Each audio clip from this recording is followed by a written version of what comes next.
बिस्मिल्लाहिर्रहमानिर्रहीम। नाज़रीन, welcome to my channel.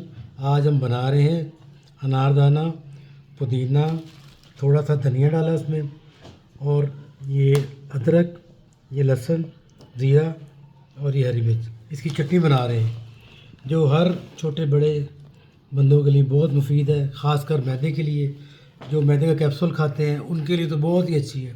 सुबह निहार मुँह इसकी एक चम्मच खाएं, उसके आधे घंटे बाद नाश्ता करें, आप खुद फील करेंगे वाकई बहुत अच्छी चीज़ है। ये हर खाने के साथ इसको लाजमी खाएं।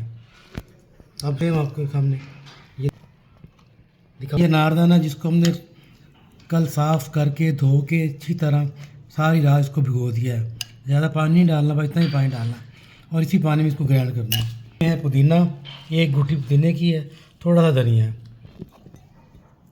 अदरक इतना ही डालना है, और ये है लहसुन के 4 जवे ये डालने हैं, और ये 1 टीस्पून ज़ीरा, और एक हरी मिर्च डालनी है जायके के लिए। नमक जो ब्लड प्रेशर के मरीज़ हैं वो ना डालें, दूसरे डाल सकते हैं। तो बिस्मिल्लाहिर्रहमानिर्रहीम, ग्राइंडर में डाल दिया अनारदाना। अब हम इसको करेंगे ग्राइंड।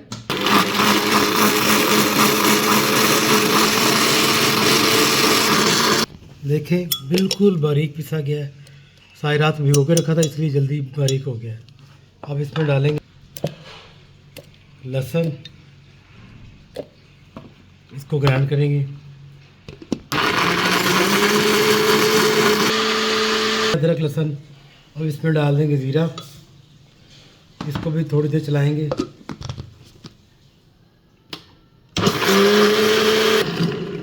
अब ये ज़ीरा भी ग्राइंड हो गया है, बहुत अच्छे से मिक्स हो गया है। अब इसमें डाल देंगे हम पुदीना और धनिया। धनिया थोड़ा ही रखना है, पुदीना ज़्यादा हो। ये इसमें डाल दिया हमने। अब ये इसमें एक हरी मिर्च जाएगी जायके के लिए। इसे मिक्स कर लेना ताकि वो अच्छे से ग्राइंड हो जाए। पानी बिल्कुल नहीं डालना और उसमें।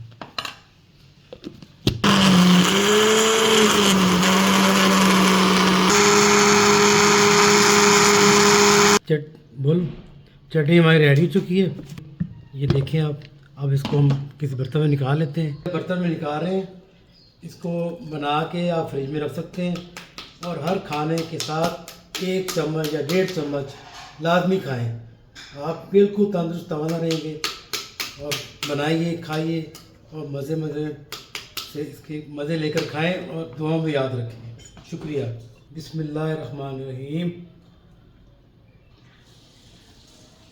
बहुत मज़े की, बहुत टेस्टी चटनी बनी। ओके नाज़रीन, अल्लाह हाफ़िज़।